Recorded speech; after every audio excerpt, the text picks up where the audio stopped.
it's something I think that is important. Like if you are listening to this and you have a small business or a startup or anything, and you have less than 10 people, this is something that you should really, like, you should talk to people about this. Like you got to get everybody on the same boat so that everybody knows what the hell is going on. Like that was an issue where not everybody understood what the actual brand was, what the actual mission was, what was our North Star. That was what a big issue for us.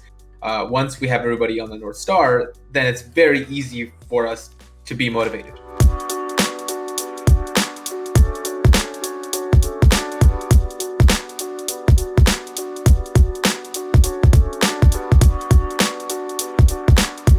So, welcome to the Brew. I'm your host, Walter Salamak, and joined by the managing partners of Free Logic. We got Luis and Nikhil here. We're excited to talk about our rebrand and the journey we took from taking a idea pretty much out of a bedroom with a brand that was, we'll tell a little backstory about that original brand, and then we'll go into how we went into this new rebrand process in the last 3 months and took this idea that we had and legitimized it, made it the big leagues. But before we get started and really talk about that journey, I just wanted to kind of quickly just jump in, quick thoughts from both Nikhil and Luis on what the last 3 months have been like, because this is the first time we really just dedicated our time to take care of our own brand, to really build out this business. So I'll start with you, Nikhil. What has the last 3 months really been like for you? It was busy. It was busy, and no, but it was definitely very fulfilling now that it's all done, right? So, and this goes back more than 3 months, and in fact, it goes back a whole year ago, when frankly we were still a very different company than we are now. I realized we need a rebrand because we've grown so much. Even a year ago, we were much more mature than we were as a company than we were when we started, and so in the last 3 months, we actually finally got started. We got started with design sprints and then went on to, working together as a team to really formulate what that's going to look like, and then building out the website and the overall brand messaging and image. So it was stressful, it was busy, but it was also fun, and definitely a new challenge. And now at this point, it's become very rewarding. Yeah, I mean, we'll go into what a design sprint is in a bit, because you threw a lot of words out there that those that aren't in the UX world won't really understand. So before we jump into that kind of stuff, Luis, on your end, you joined Free Logic a little bit later down the line. You still do know the OG backstory, how we started with the name of Free Logic Media, but Are we ready to share that story yet? Oh, I don't know if we're going to share that story today. I think, here's the thing. There's the professional, what we tell clients on if they ask us why Free Logic, and then there's the internal why it's Free Logic. And I think we can share the professional one. You want to do that one, Val? Oh no, I'll do that in a bit. But before we jump into that one, how was how was the last 3 months for you? Both of us. Really, our work starts now. To be honest, most of it really fell on Nikhil before that, but. How was the last 3 months process for you, kind of taking this idea and making it look nice and beautiful?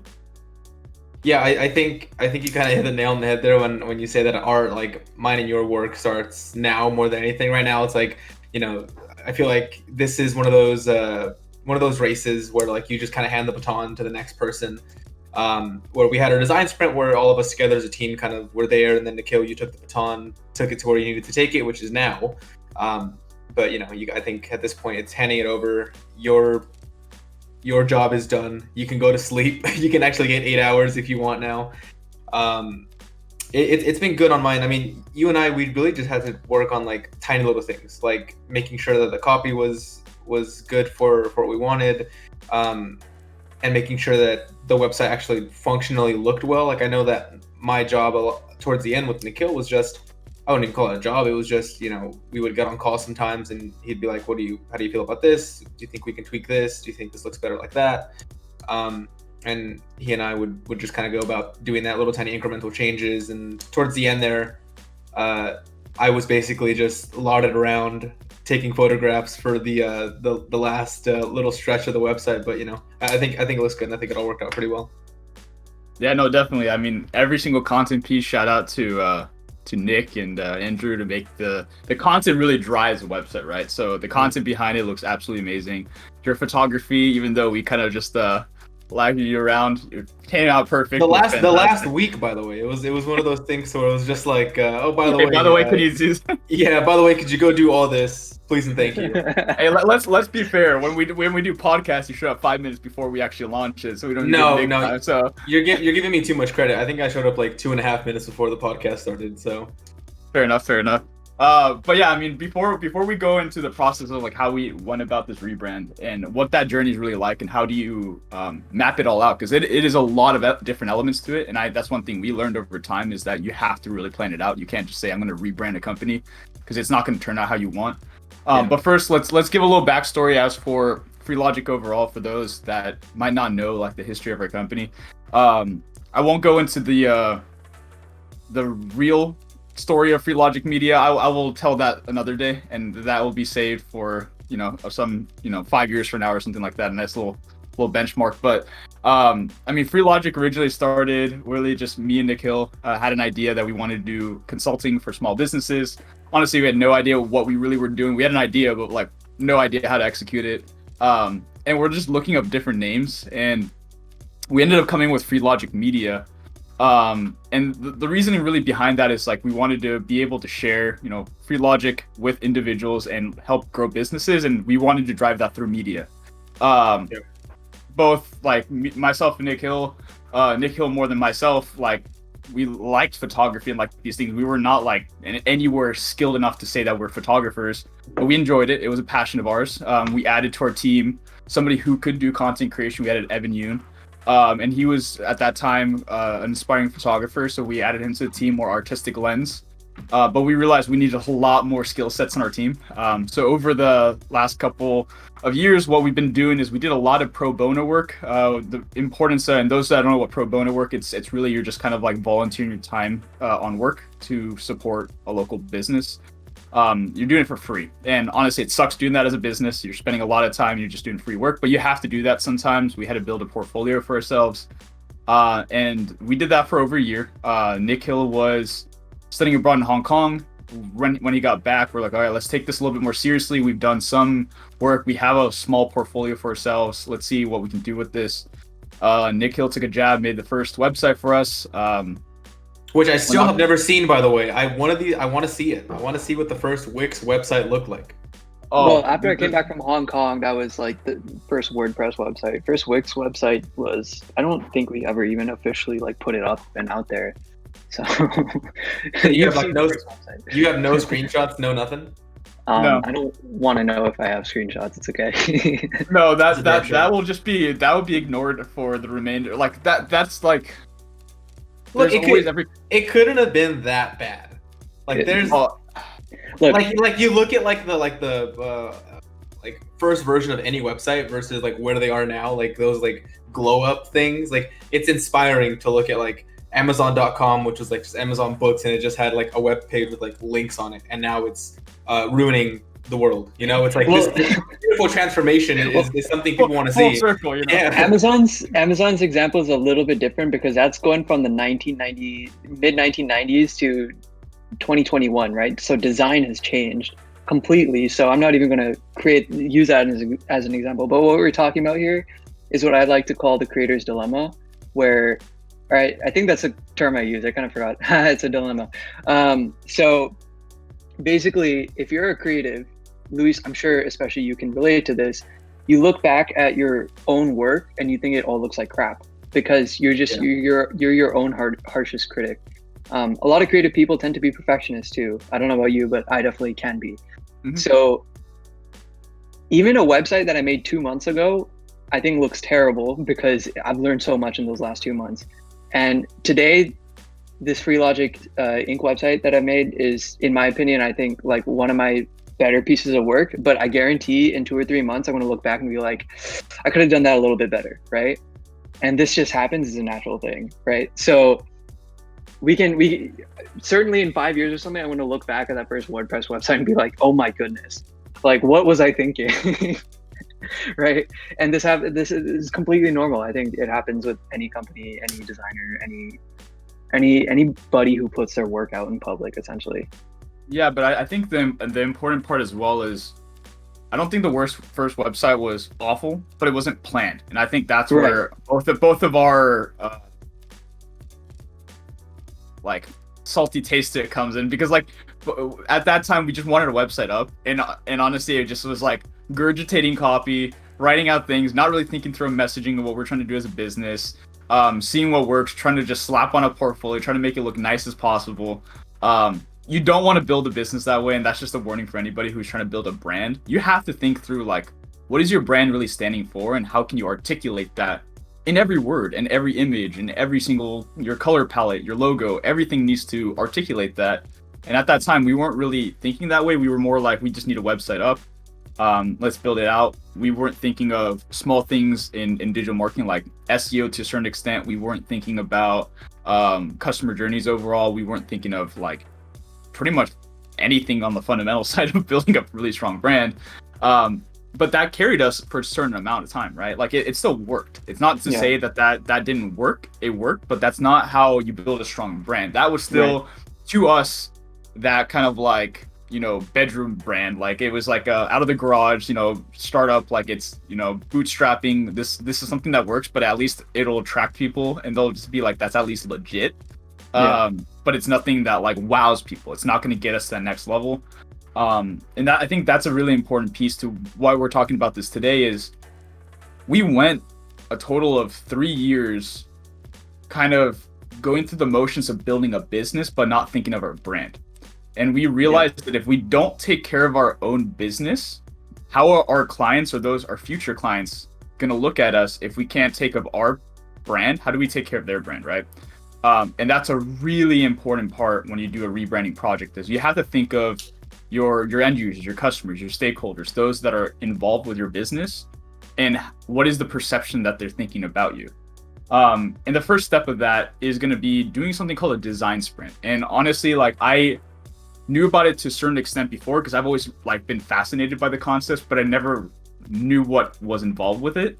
This is where I'm going to pass it over to you, Nikhil, because thanks to one of your mentors, Andreas, who we had on the show, and definitely check out that show that we talked about UX and how it's going to change during COVID. He kind of like he pushed us that way pretty fast too, because he was just like, look, you guys need to take this stuff seriously, and like you guys need to do this now, because both of us were like, we're busy, we're gonna keep pushing it back, and he kind of like, okay, let's do this, and then we decided to do a design sprint. But I'll let you explain, what is a design sprint? Right. So a design sprint stems from an ideology called like design thinking, right? Which is, I guess, used and practiced by a lot of like UX designers and product designers and other similar roles. So there in design thinking, it's a 5-stage process. And this is very universal, where you start with empathizing. So essentially understanding your user's needs or a certain problem that you're trying to solve. And then second is defining it. So basically stating what those problems are, and getting pretty specific about it. Then third is ideating. So creating assumptions and ideas based off of those problems. Then prototyping is the fourth one, which is where you actually start to design out certain solutions. So if it's like a website and app, you're actually starting to sketch out the website or the app on paper or on some sort of digital tool. And then fifth is testing. So this is a pretty standard methodology, and the design sprint condenses that into 5 days. So there's actually this book, I have it with me right here. It's called Sprint by Jake Knapp and John Zaratsky and Braden Kowitz. And these guys worked for Google Ventures. And some years ago, maybe a decade ago, I think, they came up with this design sprint that's going to let you test it, create an idea or have an idea, validate it, test it all in 5 days. And then from there, hit their ground running to actually get that product out to life. And this book is like super popular now, right? Like UX designers, product designers are using it everywhere. And basically we used this framework, granted a condensed and shortened version of it to create our own brand, right? And ideally we would have done a 4 to 5 day sprint, 5-day sprint, but even a 2-day sprint, like we were able to validate a few things which helped us out. So because we were doing a condensed version, we kind of did a lot of things in different orders. So what we did before we actually started those 2 days was we interviewed people who are our clients and would be our clients, a set of like 25, 30 questions to basically understand their point of view of our current brand and what they want to see from us, right? So a couple of us conducted those interviews with, I think, 5 or 6 people. And then when those 2 days started, so these were 2 like 10-hour days back to back with the entire team. So there was like 10 of us. We watched all of these interviews and together we took notes basically on 3 different colored sticky notes. One was representing good things, one was representing opportunities, and one was representing bad things.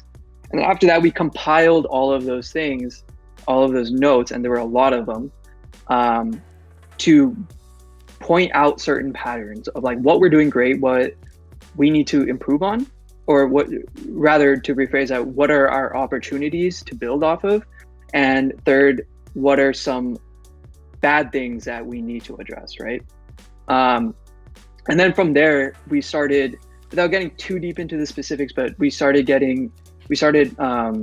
phrasing out certain questions and like, like answering like why statements, and like there's a certain question like how might we do this and this. And I know Val, you really enjoyed that part. If you want to talk about that specific part a little bit more, and then I can like continue on. Yeah, no, absolutely. I think so. The design sprint process, the reason I liked it so much is, as I brought up before, when FreeLogic started, FreeLogic Media, it was Nikhil and I, and it was our thoughts were kind of driving the company. And you don't want that when you're trying to make a major brand grow or get people behind it, right? You need to have the buy-in of every single stakeholder that you're working with. You need to have the buy-in from your own team members.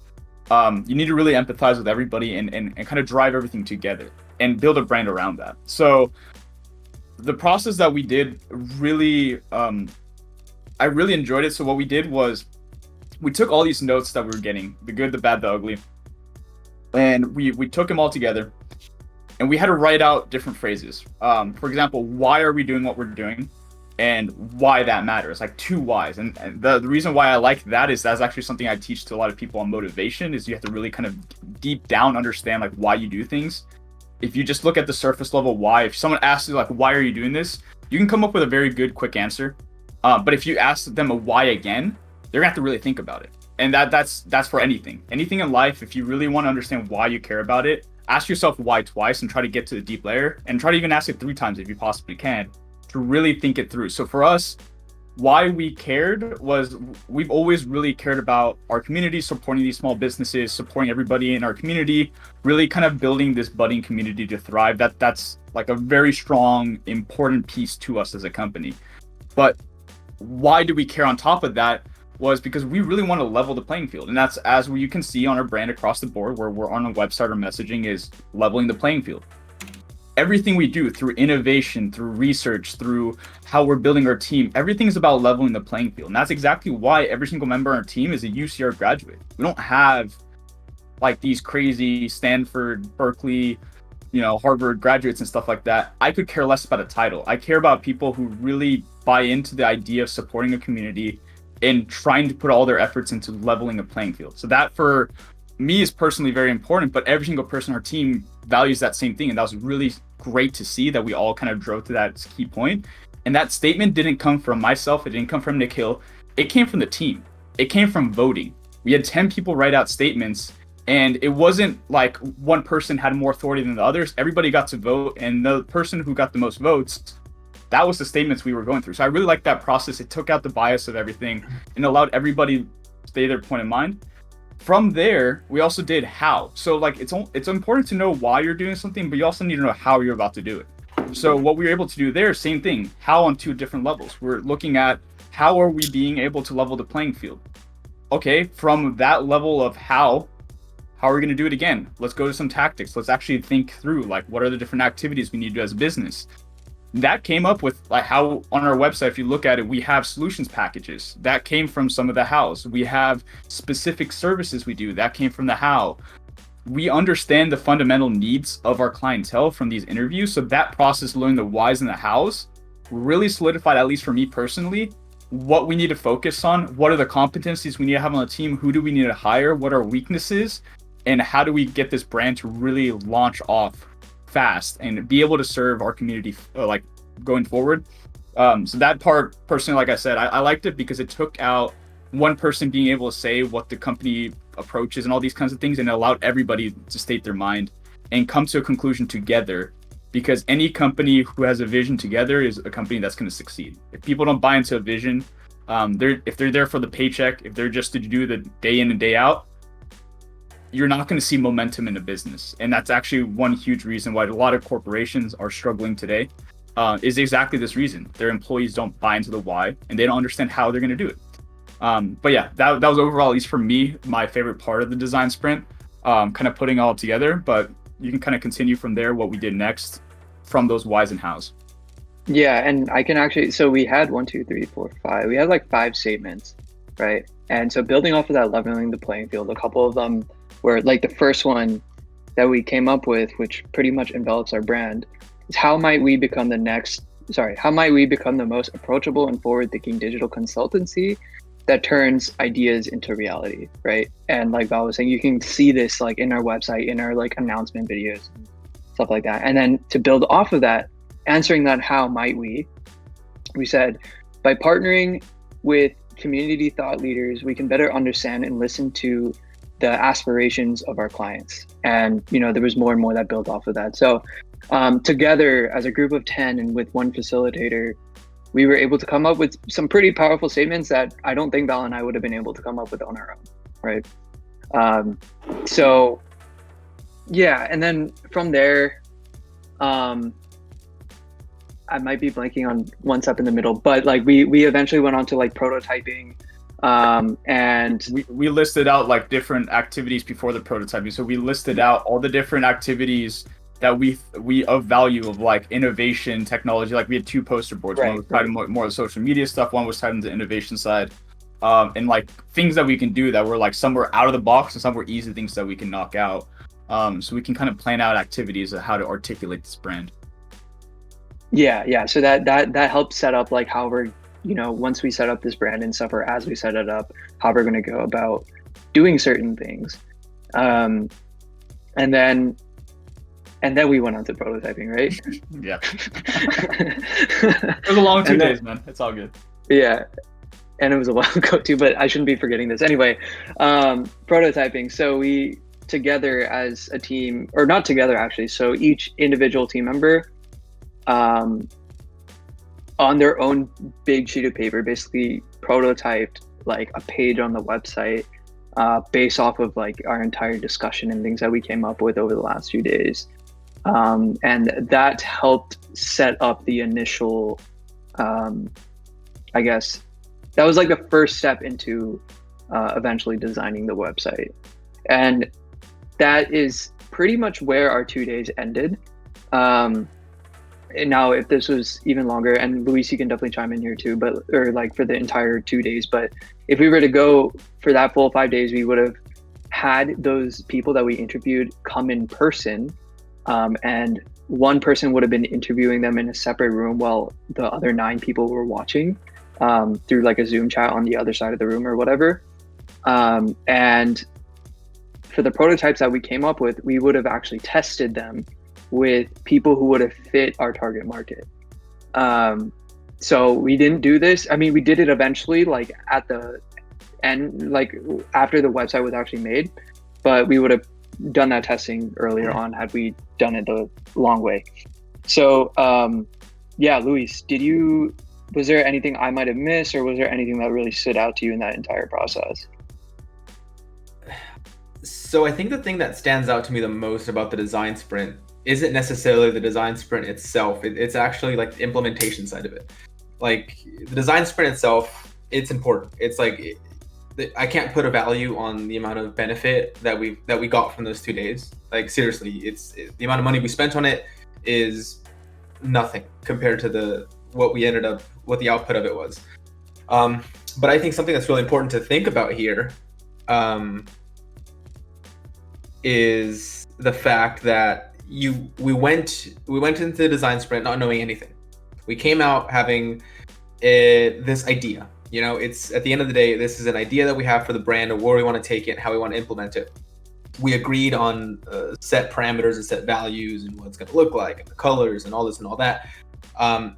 But as we went on in the actual design process, and this is a really important thing to talk about, it's like like when we talk about how other people can take their brand into this thing, is be okay with the fact that you're going to hit bumps that are, with the team that you might have at the time and with the resources you have at the time, might be too big to go over with the ideas you had. Your idea might be so good and so forward thinking or so avant-garde that it's difficult to actually do it with the resources that might be there. And it's a really important thing to look at that and go, oh, actually, that's cool. Let's keep that in our back pocket. But let's move forward with something that we know still lines up with what we came up with and is something that we all agree with as a team. Because that's what happened. You know, it's like there's things, little tiny aspects, whether it be verbiage, whether it be tweaks with the colors, whether it be tweaks with the tones, little things like this that were tiny tweaks that came from the first idea. Like basically it's the advice that you give to anybody is don't be married to your idea. Like be willing to sacrifice, tweak, be willing to edit. And that's something I think is really important. It's like the design sprint was important, but at the end of the day, everyone's design sprint is going to be different from our design sprint. Some people might do a 5-day, some people might do a 2-day, some people might do a 3-day or somewhere in between. Some people might, for some reason, do an extended one. If they have the resources and the money for it, go for it. But at the end of the day, what I think is something that is universal and something that can line up is what you pull from the design sprint, unless you pull some groundbreaking thing that this is exactly what you have to do. It's going to evolve and it's going to change. You might love the idea from the design sprint, but as you move forward in the months, you're going to find that it might evolve into something that maybe even is better than what you thought of at the design sprint. Like you said, Nikhil, 2 months ago, you look at a website that you made and you're like, oh, I would have done this differently if I could do it again. The design sprint that we did was at this point, what, like 5-6 months ago? 4.5 months ago, yeah. Yeah, 4.5 months ago. Let's just call it 4 months. We've grown in that time. It doesn't seem like a long time, but little tiny tweaks over that time have happened. So I think that's important. What I pulled from the design sprint is just that, it's gonna change. It's gonna change and be okay with it. You spent money on a design sprint to get you somewhere. You're gonna get there, but it might not look exactly the way that you thought about it in that 5 days. Yeah, and that's a great point. So I was on the phone with Andre, who conducted the design sprints for us the day before we launched our brand, to show him what this final product is, and he basically said what you just said, where this isn't it. This is just phase 1. This is round 1, right? We're going to keep developing and building off of this, and I 100% agree, right? It seems like every month now, especially since we're an early stage company, we're always growing. Things are changing, we're adapting, we're learning, we're getting better at what we do on a day-by-day basis. So yeah. And I think not really connected to the design sprint though, but one thing about the brand for sure is that external thing, right? Where we have our logo, which is awesome. I love the logo. I think a lot of people really do. And we have our new brand identity and, a certain way of going about our messaging, and we say certain things, right? But the other thing that I've been actively thinking about too is our internal, right? We're growing so much internally as well. And it's, as one of the people running this company, I'm actively thinking about okay, so we've changed externally and this is what we look like now, but what can we do internally to make ourselves even stronger? And what can I do to be a better manager and keep everyone else motivated and stuff too? So that's like another thing that I've been thinking about with this rebrand, that it's like that stuff constantly adapts and changes and stuff too, as we get more and more experience. So I mean, on that note, like, do you guys have any, I guess, thoughts or experiences in that area? On the internal side? Yeah, internal like motivations and keeping all the stuff kind of going. Yeah, I mean, I would say the one thing I mean overall, just tying to the rebrand and how that goes in internal, is like every single thing we did in rebrand, the important part on a you do a design sprint, it has to be authentic, right? So you have to be very, very authentic. You have to take feedback, be empathetic to it, listen to different viewpoints, don't be arrogant, don't push back, don't be stubborn. Really listen to what people are saying, understand what people are saying, and then act on it, and be authentic to who everybody on the team is, the values that people push across. I do think that that's actually made our team stronger internally, because now everybody gets what we're doing. Because like Nikhil, we always talked about this before we did the design sprint. If you asked any person on our team, what are you what is free logic? Like, what do we do? Every single person on the team had a different answer. Me and you had pretty much the same answer, but that's because we made it. We made the idea originally. After the design, we literally had that moment. Yeah, that's why we're like, shit, we gotta do this now, because that's not good. You can't have every single person on your team say different things. And this is what I was talking about. This is the issue with a lot of corporations, and even a lot of people that work in corporate, they can't articulate what their company does, how they should be articulating it. Unless it's a strong brand. If it's a strong brand, they can articulate in 2 seconds. They know what it stands for and what it's trying to do. Weak brands, you can tell immediately, because every person in a company can't articulate what it's trying to do, and it's not driving it forward. Internally, I saw that come across. I saw the passion internally for everybody. Everybody loved what we're trying to do. Everybody bought into it because we came up to it together. And you can see the dedication, the passion behind every single person on our team grow, and the impact on everybody wanting to know more, do better, improve their performance. And also that's a very important thing of like leadership down to those that are growing in a team, and everybody on your team is growing, but like you have to have a time for people to mess up, be comfortable with failure, allow people to fail and fail quick, and then learn from there and scale up. But you can't allow for you have to make sure that like internally, whatever you're trying to articulate externally actually happens internally. So like I said, like if we're saying like leveling the playing field, well, our actions internally needs to be leveling the playing field with our team, giving every single person mentorship, giving them resources, giving them trainings, helping them grow their skill sets, because then they externally can be, helping level the playing field.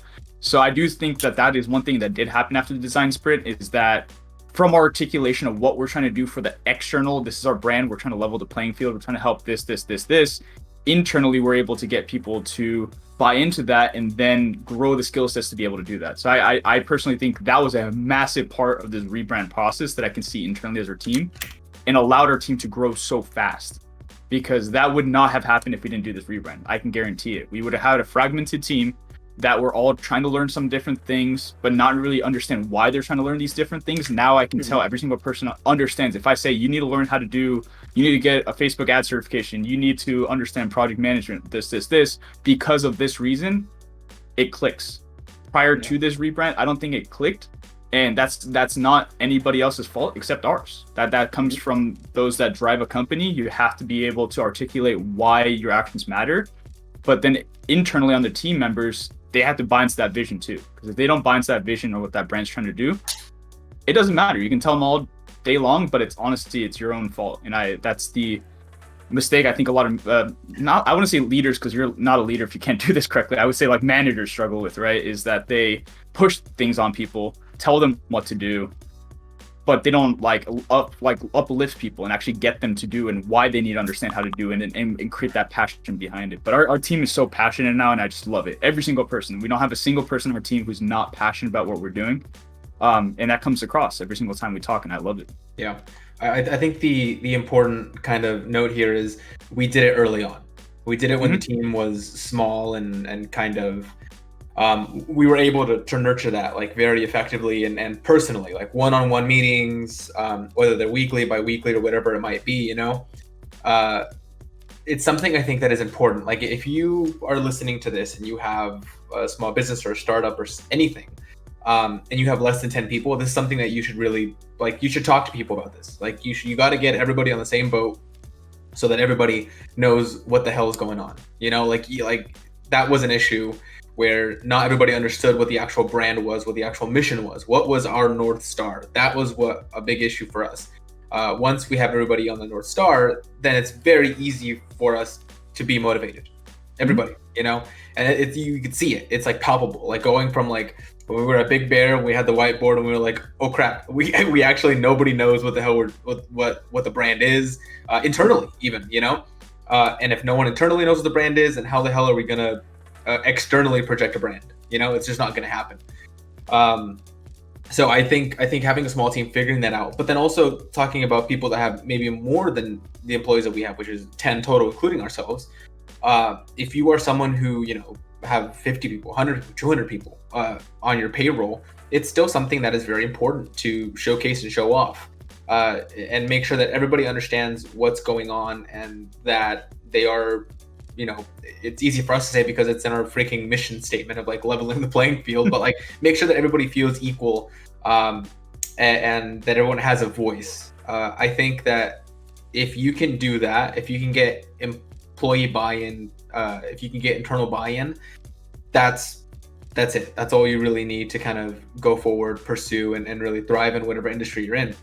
Because you're just going to get people that like to do what the hell they're doing, and then they're going to be pushing it on someone. If someone has a 9 to 5 and hates what they do, doesn't know anything, doesn't connect with the brand, doesn't have any sort of actual like heart there, it's transactional.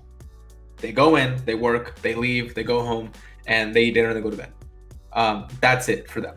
Whereas someone like our team, where it's like you have, like, for example, a Kat. She went to the dentist, and I think that she overheard her dentist, or something happened where the assistant was talking about how they needed a website, blah, blah, blah. Immediately she started pitching our brand. You know, it's like, it's not a second guess. It's not like, why should I? It's like, oh, okay, I'm just going to start pitching our brand. And now we could potentially have a client that way. You know, it's like those are the differences. It's like when you have bosses, not leaders, when you have bosses that say, well, I know what the brand is, they should know because they look up to me. That's not going to happen. Why not get people on your side, become a leader, teach them what the brand is, and have those people be allies on your side and actually start representing the brand and pushing the brand externally wherever they can. Yeah, and one thing I do have to throw in there, we're saying the word brand a lot, and I just want to make sure people understand what a brand really means. A brand has nothing to do with what you say. Like what we're saying is irrelevant. Like us three in this company could just say our brand is this, and we can say that 1,000 times. Brand is not what you say. A brand is what others say about you. External stakeholders, external people, the people that see you for the first time. What is that feeling, emotion that they're getting about when they see your articulation? Do they know what you're trying to do? That is a brand. And I think that is exactly what you're bringing up here, Luis, is a lot of people, and there's a lot of bosses out there that do this, which is like, this is what we stand for, this is what we do. And they try to push it onto people. Nobody believes that, internally or externally. You can't say what you're doing. You have to have actions behind it. You have to showcase that you're doing. You have to be genuine about it. Because if we were to say leveling the playing field and we're charging small businesses so much they go bankrupt, that's not very much, leveling the playing field. And that's why we have a different pricing category based off who we're trying to help out, because we know that nonprofits have a little bit less capital on hand, small businesses a little bit more but nothing crazy, and then mid-sized businesses have more. And obviously, like, our rate really is like with the mid-sized businesses that we're charging. However, we're willing to sacrifice a little bit to help those and level the playing field. It should be kind of a stepping stone up. Mm-hmm. You can't help a business by taking more money out that's coming back in.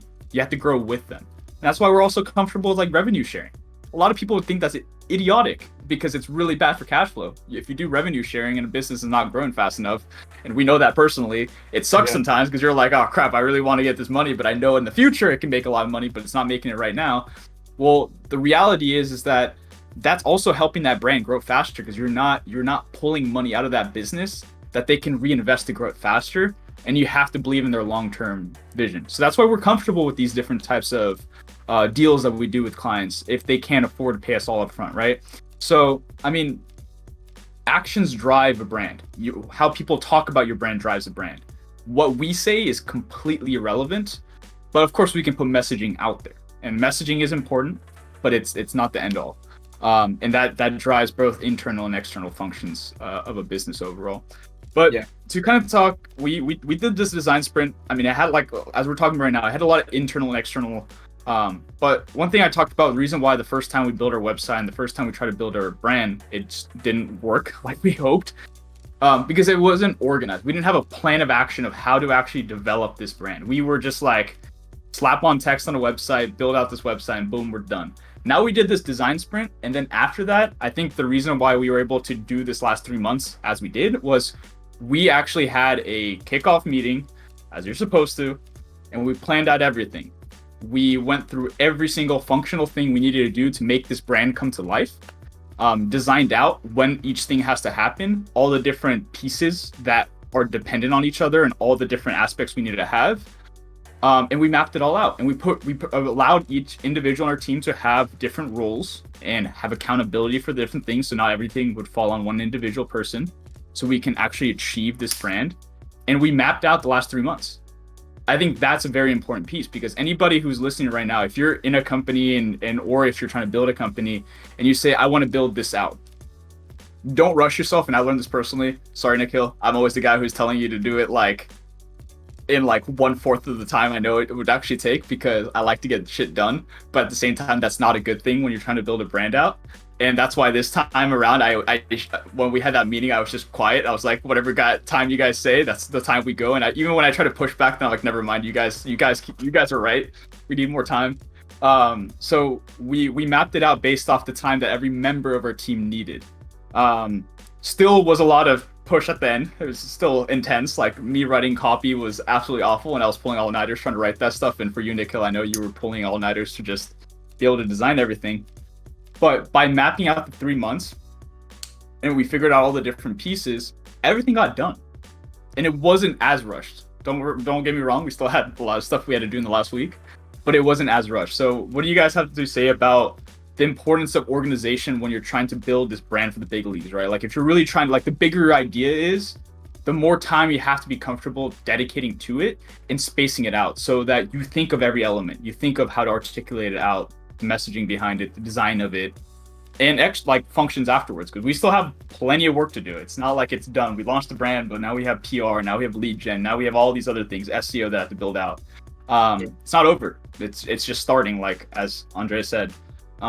But how important is that organization, Nikhil? And you can throw shade at me all you want. This is the time. This is your chance to just rip me a new one for everything I've said to you in the last like 2.5 years.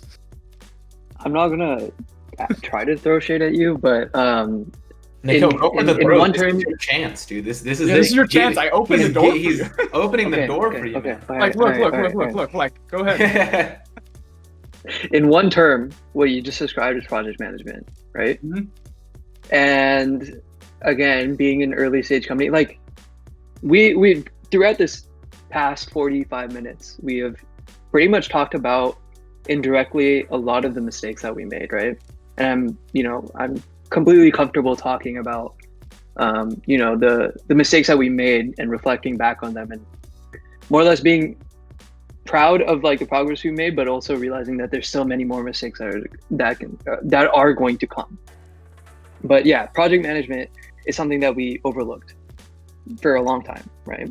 So this was one of the times, I mean, we've done it multiple times, but like for ourselves, where we have, instead of saying, I need this done in 1 week when it really should take 4 weeks, or I want this done in 1 month when it should really take 4 months or 2 months or 3 months, right? Having that initial kickoff session with the entire team and breaking down exactly what we need and when and who's responsible for it gave a lot of clarity on what needs to be done for everybody. And there were still questions and there were still delays, right? So that being said, it's not like we still did the project management as effectively as we could have. And again, it's a learning process, right? But Yeah, I mean that's like my simple answer to it. That again, okay. So now I guess getting more like specific with you and me, right? Like you're like your personality is like very fast moving, and like I want to get the stuff done now, and that's great, right? That's honestly a big reason why we've done so many things, right? My personality is on the opposite end, where it's like I'm more slow and calculated, right? And obviously together that's actually a pretty powerful combination. And of course it causes some headbutting here and there, and just like disagreements here and there, but we've learned through those 2.5, 3 years that like, and I guess you more specifically have learned in the last 2.5, 3 years that like, yeah, we need to take it slow. And I think that's an important thing for a lot of people, that you're always going to feel like you need to get this stuff done now, right? And honestly, if we're talking about things that we could have done a little bit differently, when going back to the design sprint, the reason why we only did it for 2 days is because we were like, we have to get this done now, because that's very true. I'm just being honest there, right? Because I was still I had just quit Deloitte, and we were in a very kind of weird phase where me transitioning into this full time, and but the fact of the matter is we always have too many things on our plate, right? Yeah. So can I touch on that real quick? I think it is funny too. Obviously, we're looking back now. We can kind of look at the weird stuff about it, but we did the design sprint and we did it in 2 days because we wanted to get it done quicker. But then we didn't have our kickoff meeting until like a month after, and that's because we were building the brew in the middle, right? Yeah. But the thing about it is hey, step one is to have a platform done. So I'm gonna just put that out there. The reason why I gotta get shit done is because the most important thing is to get something out there. Don't talk about it, get something on down. Yeah. Step 2 is making it look nice. And now we're at step 2 in our company's phase, so I'm gonna be dead quiet about everything. We have time to actually do these things. We didn't have it before, because the way you get paychecks, you gotta get shit done. So that is my mentality got us to this point, but now my mentality is not going to get us to the next point. Now it's going to be your guys' mentality, and I need to just be dead quiet. What I'm saying is we could have done the 5-day. Is what I'm saying. Before we move forward with this conversation, I just want to give a disclaimer to everybody listening that we're not saying that we didn't do the things to the best of our ability, because I'm still very, very proud of how this brand turned out, and I think we did a very good job.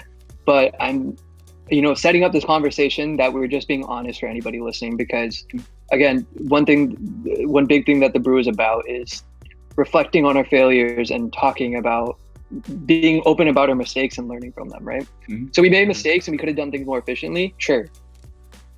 But I think we still did a really good job. No, we did an amazing job. We did an amazing job. You're undercutting yourself there. I never once thought you did a bad job. Look at any Riverside brand or IE brand or even a lot of Southern California brands and how we stack up at this point. Yeah, I mean, for me, the bar is like up here because our bar is global, man. Our bar is global. It's always going to be above for us. But if our bar was to match the quality of Riverside and like Inland Empire agencies, if we did that with the Wix website. But I'm like, we did it with the fucking Wix. I don't even have to look at the Wix website. I know we did it with the Wix. I did look at almost all the Riverside agency websites yesterday, just to reflect on back when we started looking at when we built that Wix website and we built the first one. Yeah, our websites then were already better, but for us the standard was just it wasn't there for us. It was not there at all. We did not feel happy with that. We based the look of our website off of agencies that are bringing in millions of dollars, not agencies that are here in the Inland Empire, which might be bringing in a lot of money, but we're talking about W Promote. We're talking about all these big agencies that are in LA, are in Chicago, are in New York, are in London, are in Singapore, wherever these big agencies might be. That's what we based freelogicinc.com on, and also brew.tv on. So I mean, that in and of itself, I think, puts us in a different category where it's we're already you compare it. I challenge anybody, and Val, you already said this, but I challenge anybody. If go onto our website, go to freelogic, go to freelogicinc.com, and then open up Mind and Mill, open up Lemonade Stand, open up. Be proud of your shit, dude. Open up these brands. Open up we're our competitors. We're proud of it. There's no comparing though, right? Like again, if I'm gonna bring this designer mindset back into this, right? I'm always gonna look back at my own work, right? But I try not to compare myself to the others. I don't want to look at that website and say like, oh, that, vulgar term here, insert vulgar term here, but and I don't want to look at that and be like, damn, I should have made my website like that, right? I want to look at it and be like, dude, that's amazing, and I still have 1 or 2 steps to go till I can actually do that, or I just need to learn this thing or do this thing to learn that. Every single website, every single iteration, I've applied something new that I've learned, right? And it's just getting better and better. And if I'm gonna like self-promote here, but riddle me this though: does your website look better than those 2 companies that I brought up, dude? Yes or no? Yes, it does. Okay, so it does. Let me put into the other way. The reason why our team is built the way it is, with the 4 people on here, even though Nick is behind the scenes and doing his thing right now to make this look good, Nikhil, you keep to that mindset. You always will, and that's humble. Why I'm humble, and I appreciate it because you focus on your own design. Yeah. Me and Luis have to look at it that way, because as a strategist and as a business development side, you do have to look at how you can control a market.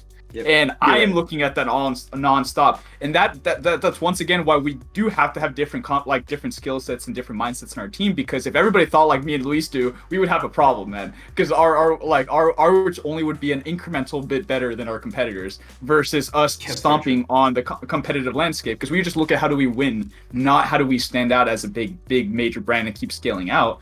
And that's why I really do like that you think that way. For me and Luis, we do have to look at, and that's an important thing for brand strategy, is you do have to look at something called positioning. Positioning is how do you separate away from anybody else that exists in the same market. The reason why we are a digital strategy consultancy and not a digital marketing agency is because we do not just do one-off services or just make you a website or just do some ad strategy for you and just say, deuces, you can go do your own thing at this point. We want to make sure that we can grow with you. If your business is in early stages, we design what you need to do at that point. We help you grow as you grow.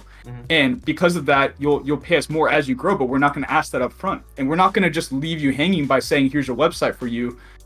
Have fun, do your best. We're going to tell you that website's not going to solve your problems. You need email marketing. You need a lead gen funnel. You need all these other aspects into it. That is called positioning. That is how you stand out in the market. Website design is one aspect of it, but it's also how do we articulate, create solutions, and how do we do our services. And that is a huge piece of our brand redesign for me personally that I needed for us. And that's why I had that urge to like, let's get this done, because I wanted to be at this point. And you know this, Nikhil, since day one, I wanted us to be a digital strategy consultancy. Yeah. For reasons we didn't do that, but now we are. And now we can really focus in on that, and me and Luis can do our part, which is really scaling this business out. And it comes from the way you designed it and the positioning now that we have, right? It's so important there. But yes, don't compare we're not even the same category at this point with them. So I don't want to even put ourselves that's honestly it's the same thing as let's put Mayweather fighting freaking Logan Paul at this point. Come on now, you're taking the greatest of all time with a freaking YouTube scrub who's literally just gonna get demolished. But it degrades your brand, it degrades your value, because you're saying that you're the same level as everybody else. You don't want to do that. That is a very important thing of brand strategy. Is the reason why Apple's Apple. You don't ever hear Apple try to put they don't put anybody. They're not competing with anybody. They just say, I'm our own product category. You like us or you don't. Screw off. We have the sleekest designs. I don't care if it's $1,100 for my next iPhone. You guys are still gonna pay for it. I'm just gonna add another camera on there, and you guys are gonna give me crap because I'm sending you guys green bubble text and you guys got blue. So you know what? At the end of the day, that works. That's a strong brand. That's why Apple is the brand that people strive to be. Yeah, the thing about it is, I was gonna say to your point, Nikhil, because I know that you're gonna say humble and you're gonna say what you're gonna say, but I think Val brings up a good point when it comes on our end. You were a designer, you are, and also you are constantly looking to iterate. You're constantly looking to be better tomorrow than you were today. But also, you again, like Val said, you're very humble with your design. You focus on the thing that you're building at that moment in this time. Whereas me and Val, because we're the ones who are going out there pitching, making these kind of things in a big way, we have to look at the competition. We have to look at who else might be a competitor for us in our landscape, in our area. And it's not even, and when I say like our website is objectively better than, I can say them again. I don't know if they're like Horcruxes where I can't do them, but like, you know, like these other competitors that we have in the Riverside area, that's objectively speaking, that's just what it is. Like the website previously, I think it was on the same level. I think it was like around there, a little bit better, but we were close to them. It was, but I mean, you know, we're not talking about leaps and bounds like we're talking now, you know? So now that I'm not being humble, like you're like, you know, whatever. No, yeah. So no, it's one of those things where like I think we have positioned ourselves through you in what I think is our own category.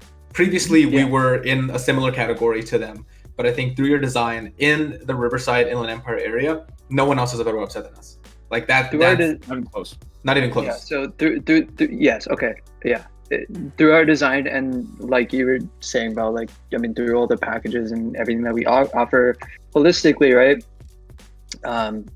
Yeah, throwing in a consulting term there because there are no other real consultancies. Holistically means absolutely nothing. Yeah, my favorite word to be nothing.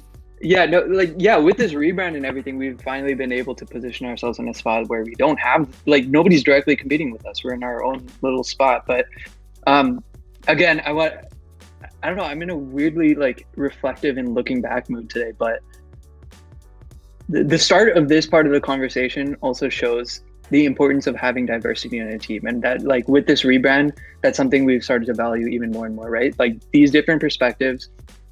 Again, we've talked about multiple times how like Val and I tend to be pretty opposite in certain approaches to things, and Luis is kind of in the middle or like some variation of that, right? This just showed that I'm thinking one way, you guys are thinking another way, and together our, you know, different ways of thinking and approaching things coming together has made us even better, right? Mm-hmm. Yeah, so I think that's one thing I really enjoy and love about our team for sure.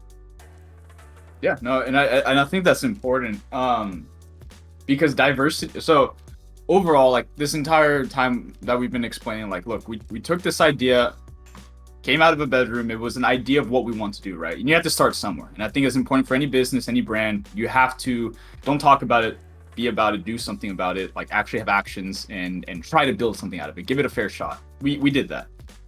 We did the design sprint.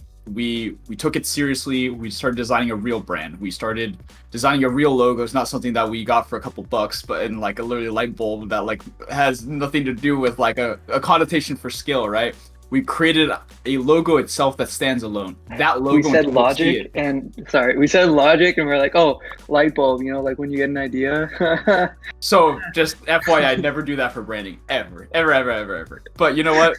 You have to learn from people who've done it before, and we did that. So I mean, I've seen a lot of people with this, and please don't use just typography for your brand name unless it's like a Google. Like that also doesn't work well because a logo and a brand itself needs to be an icon. It needs to stand out. You need to remember it from something. You can't remember if you require text to say what you're doing as a business, you are not a brand. Yeah.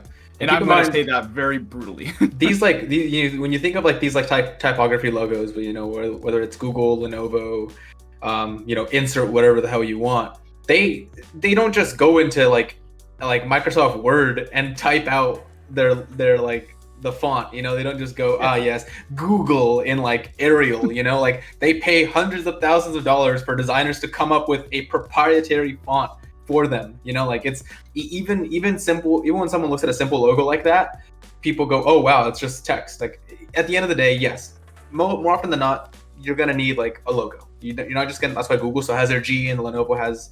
I don't know what the hell they're doing at Lenovo. But you know, that's why they have their like logo and they have their typography. And I think both are really important, and I think both should be designed and actually cared about. Yeah, you need to stand out. You need to have a feel to what your business is. But the reason why I'm emphasizing the logo itself needs to be something that stands alone is because people remember icons. They don't remember. If you have to put a statement behind it, it's very hard for people to recognize it. If you saw, for example, a light bulb in the public, you're not going to be thinking of Free Logic Media, and I guarantee that you're going to be thinking of like, what the fuck is this? And you're just, that's literally what the thought is going to be in the back of your mind. You're not going to get it. If you see this, which creates an F and an L in a very cool way that create these brackets, obviously we're just starting out with this brand, so nobody's going to recognize it yet, but we can at least develop that understanding behind this. And we can do actions that people see this logo around Inland Empire, they can see it around Southern California, they see it across the United States, and they'll start getting it, right? It's like, that's a Free Logic brand, that's a Free Logic project.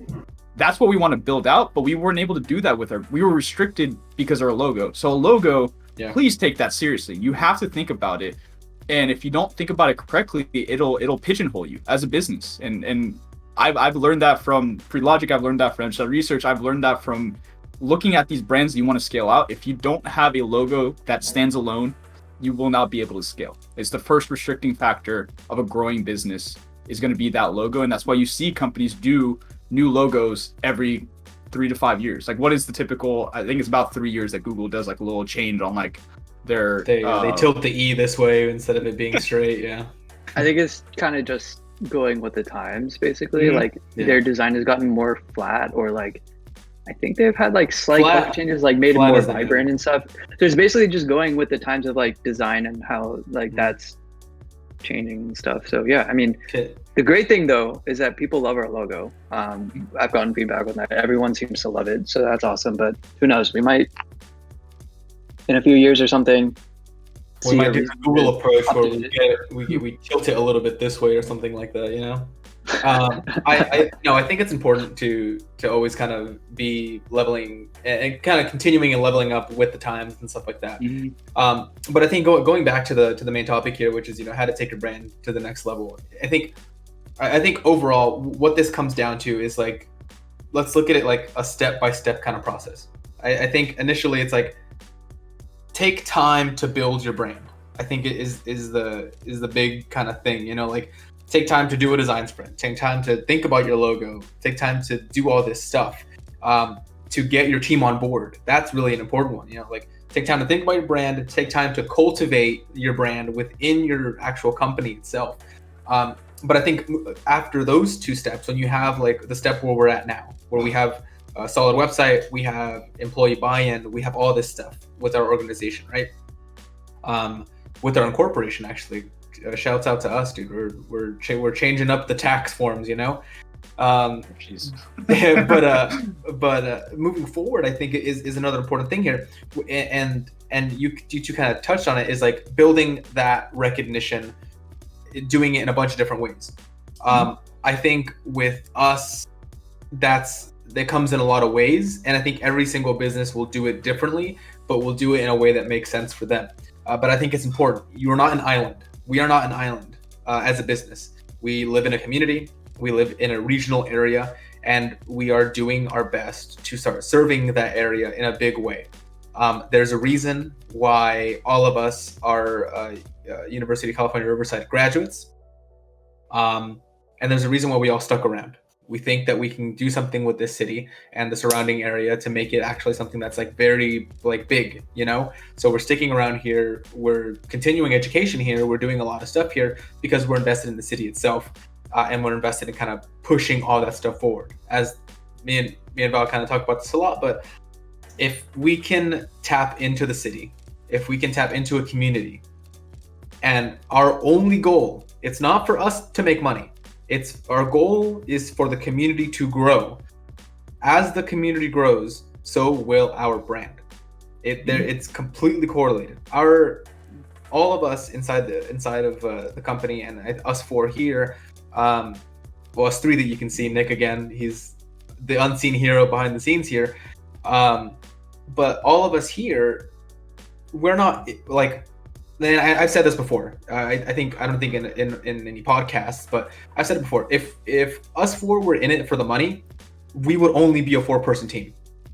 That's it, and that's the truth of it. Because all the day-to-day operations, would we be working 60, 80-hour weeks? Sure, but would all of us be making a comfortable amount of money? Yes. So it's like we could have that, but instead we don't choose that. We don't choose to our goal isn't to make as much money as we possibly can. Our goal is to grow the community that we're in a part of, so that we could then grow with that thing, follow that ride all the way up. Yeah, and just to tie on that, as the community grows, so does our profits. So I mean, it does. Yeah, it's unspoken. It's a little selfish. It's a little selfish, but at the end of the day, it's driving through an authentic purpose, and we're not doing it because of money. We're driving it because of a vision. But the vision, and that's why any successful company that's driven by vision does create a lot of profits at the end of the day, because the vision drives it to the end goal. Business doesn't survive without profits, but we're trying to build a community first to be able to get to that point. And Alyssa threw a good question in here. What is more important, a logo or a company name? And I'm going to have to say, it's kind of a dumb answer, but it's literally both. The reason why I'm going to say they're both insanely important is because the logo is going to be driven off the company name. So if your company name is something that's just out of the box, nobody's going to be able to pronounce it, like talk about it, put it into sentences, or understand the meaning behind it. But if you can't create a logo out of that name, then people can't spread it around. If you don't have a strong logo that then people tie to a name, it doesn't work. If you have a great logo design, but the name doesn't make sense and people can't articulate it, that also doesn't work. They're so intertwined together that it has to kind of work together to be able to articulate across. But I'm happy to hear your guys' thoughts, Luis and Nikhil, on that concept. I honestly think that you have to have both well thought out. Yeah. Because they bounce off each other. If you only have one and not the other, it'll create a disconnect in the brand message that you're trying to get across. I think I'm much more on the side of, I think it's so much more important to have a good logo than it is for a company name. And my example here is, look at how many dumb startups make millions of dollars in valuation and have just the stupidest names, but have a decent logo, and have a good mission. So like, you look at Hulu. Yeah, what the fuck is Hulu? What does Hulu mean? What does Hulu mean? It doesn't mean anything. It's just gobbledygook. That's actually it has a good logo and it has a good mission. That's all. That's it. I was going to say pretty much the exact same thing. I mean, they're both objectively important and they build off of each other, right? Because I think that Hulu name became a household name eventually because of their logo and their strong brand, right? Hulu has live sports, right? Like, everyone knows that now, right? Yeah. So it's a very interesting question. I'd say logo in this case, just thinking about that. Yeah, just how many stupid names are out there. Even like Twitch, like, what does that mean, right? And like, but we all know the logo. So I would say the name will actually, that's honestly a very fair point from you guys. It made me kind of reconsider the way I would articulate. I would say the logo is going to drive people remembering the name, right? The name is not going to drive people remembering the logo. So it's going to be one impacts the other doesn't impact it backwards. And the reason I'm going to bring that up is because a lot of the entrepreneurs I've talked with, for example, this one guy, one of our mentors, he made his business based off a Rick and Morty episode, and just of like a joke in a Rick and Morty episode, and he based his entire company name based off of that, built a really powerful brand behind it, made it a multi-million-dollar brand. Columbus or something like that? What was I'll tell you guys afterwards, but it's great. Like, you'll know right away. Just, it's in one Rick and Morty episode. It's just one inside joke. If you're a big Rick and Morty fan, you'll remember it in like 2 seconds. But it's so funny because like that's how entrepreneurs think, and honestly that'll come one day when we explain how Free Logic Media started. It's literally the same kind of concepts. Like, ideas for names for a business usually come from the stupidest things, but it's how you articulate it afterwards with a logo, and how you build out that all tied into it. And then the way I want to close out today is I just kind of want to talk quickly like what's in store for the future for us, right? Like, we just launched Free Logic Incorporated.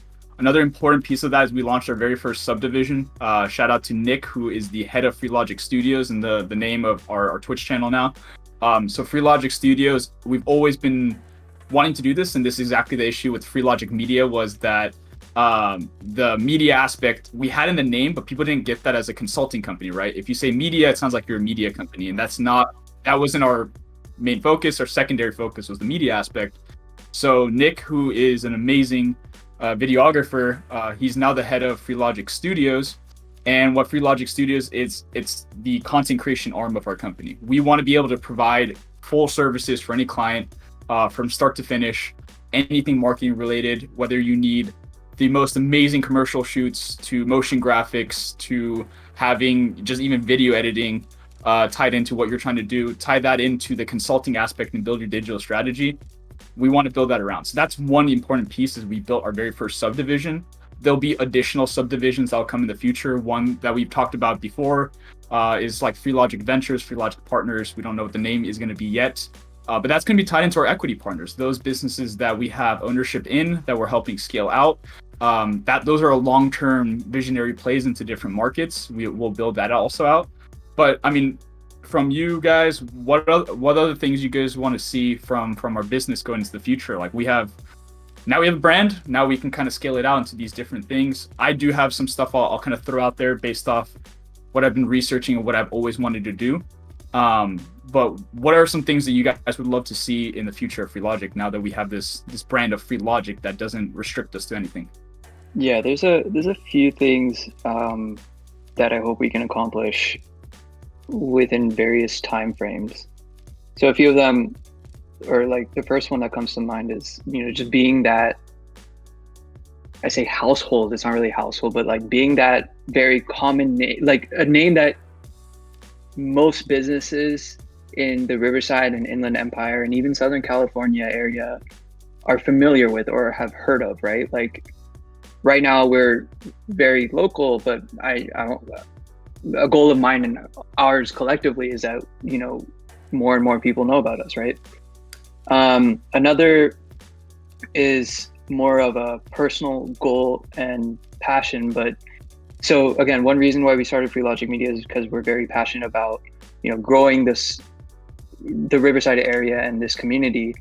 But I also am, as a UX designer, I also love the thought of working at more premium like projects and stuff like that for like more high profile startups and businesses of that sort. So I think eventually, maybe 5-6 years down the line, hope to start like a Free Logic Digital or whatever it might be, like a premium user experience UX consultancy or agency under that Free Logic brand.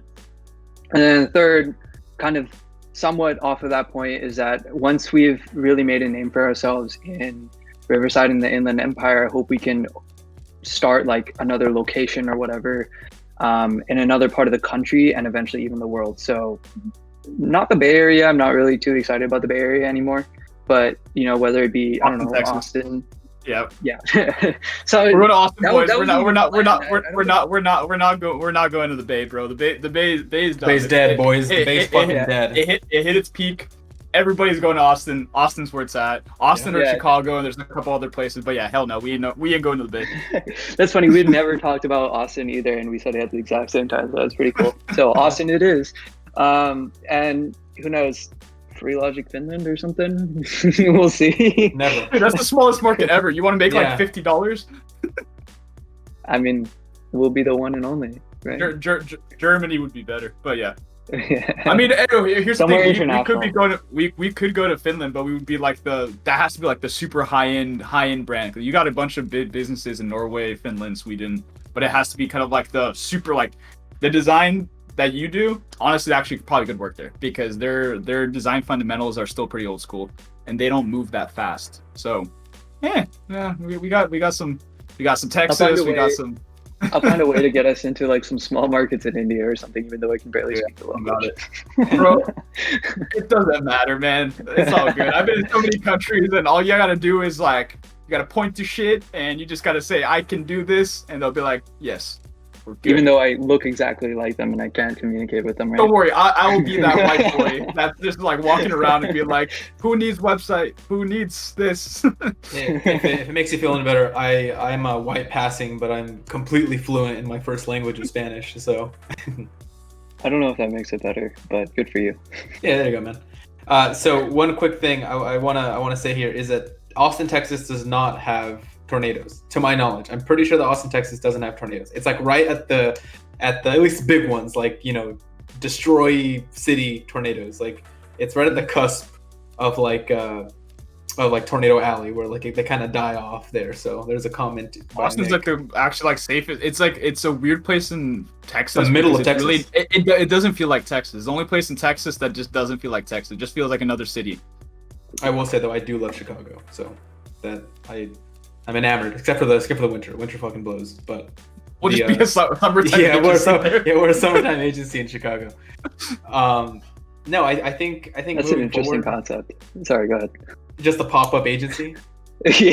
Yeah, that wouldn't be bad. We That'd we be pretty leave. cool. Like we tell them, like, if hey man, our revisions have to be done by Wait. no Yo, later. I got an idea. I got an idea. Put this on the record. So No, don't say it on here. Don't say it on here. Okay, Don't say okay, it offline. okay. Let me talk about what I'm excited about here. What I'm excited about besides global domination. Yeah, that's besides being Jeff Bezos. Yeah, what I'm excited. Yeah, Jeff Bezos minus the wanting to escape the Earth. Destroy and then escape. Exactly, destroy and then escape. What am I most excited about? I think honestly, like something that I think it's gonna like be a lot of things. I have high hopes for Free Logic Studio. I think that a lot of cool work is gonna come out of that, stuff that we're gonna be really proud of. You know, Nick and Andrew, who are they are the studio right now. They already like have so many accolades and so many kind of awards that happened previously. Then now that they have kind of the backing of a bigger team, I think that I'm excited about being able to support them on any kind of ventures that they might have, and bringing in clients and making really cool stuff, and really I'm excited about landing that first like commercial. Like when we pitch a commercial to a company and we can actually like end up landing like a $30,000-$60,000 commercial. I think that's going to be something that's going to be really exciting for us. And honestly, if our projections are there and we can keep kind of conservative, I think 3 years, and that's going to be a common kind of practice for us. So I'm excited to see what Studios does. The Brew also just excites me to no end because we want to start doing. I don't know if we talked about it a bunch on here, but we've talked about bringing on other members of our team where it's not just the three of us or myself and Val. It might just be like one of us where, Nikhil's an expert in UI UX. Whether he likes to admit it or not, I think you're an expert because you know a lot more than me. So you're an expert to us. Yeah, you're an expert to us, buddy. And I think honestly you are advanced, if not like proficient in the field. So I think you're not lying on your resume if you put you're advanced in the. Yeah, you're not lying. You actually are not lying. So I think having a show once a week where it's just like Nikhil with maybe a guest walking through different user interfaces, user experiences would be rad. We have amazing women on our team who are just like so knowledgeable in so many different aspects of business and biz dev, project management, website creation, landing pages, like you name it, just completely like very knowledgeable in this stuff.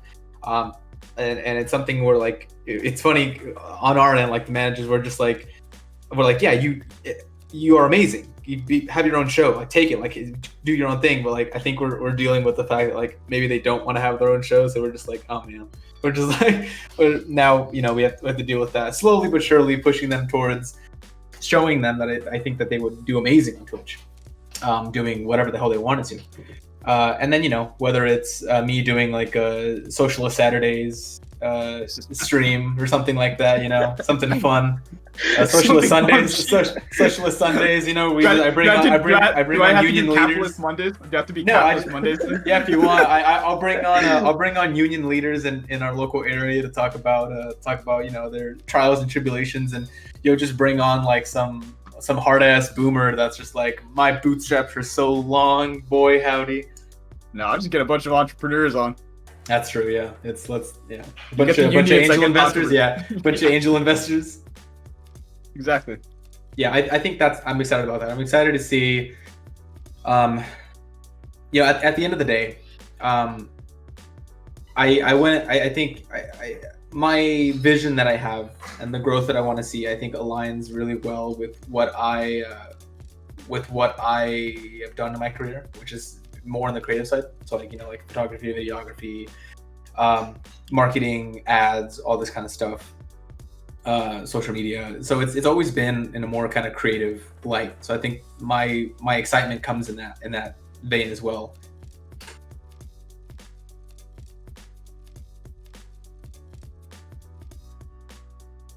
What's that? Thank you. Val's typing. Oh, okay.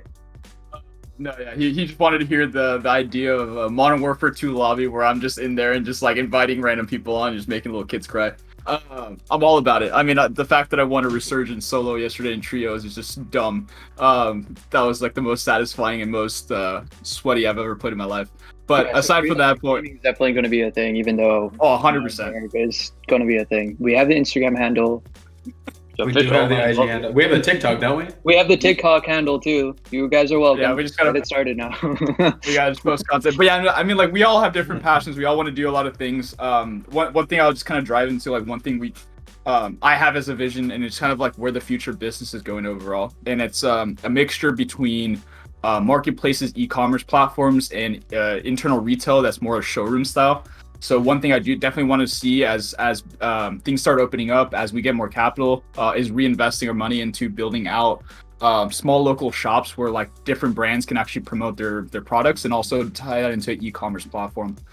Something that is a very unique thing where the markets are going, but a lot of especially small businesses that are struggling, it's really hard to like pay your spot. Your commercial real estate costs, your leasing costs are pretty high.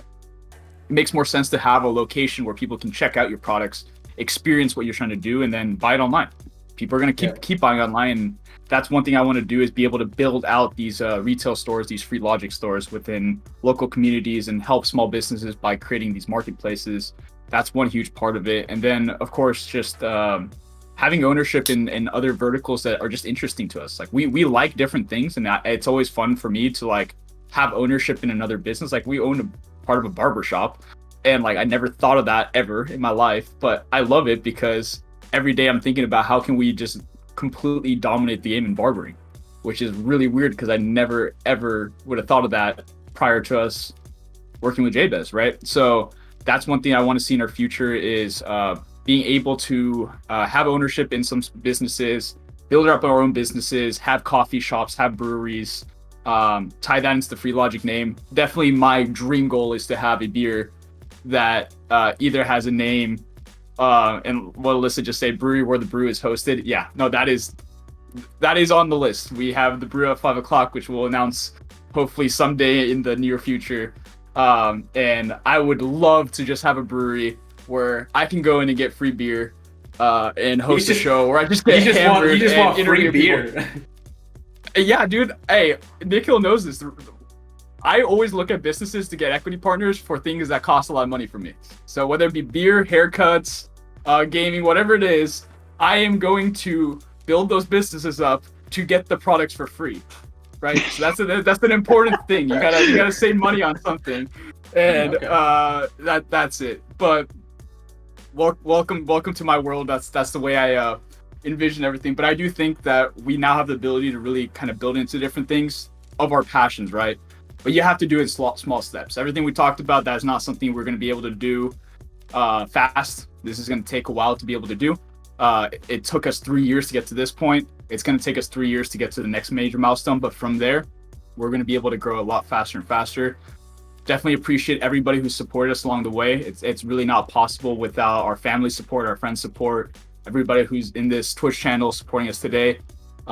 It's been an amazing ride, and I'm super excited to see what 2021, 2022, 2023 we're going to be, because honestly, every single milestone I thought we're going to be at, we've surpassed it. Yeah. And for me, that says a lot about where we're at, right? Is that we're just moving faster than anticipated, and we're doing it all as a team together, which is amazing to me.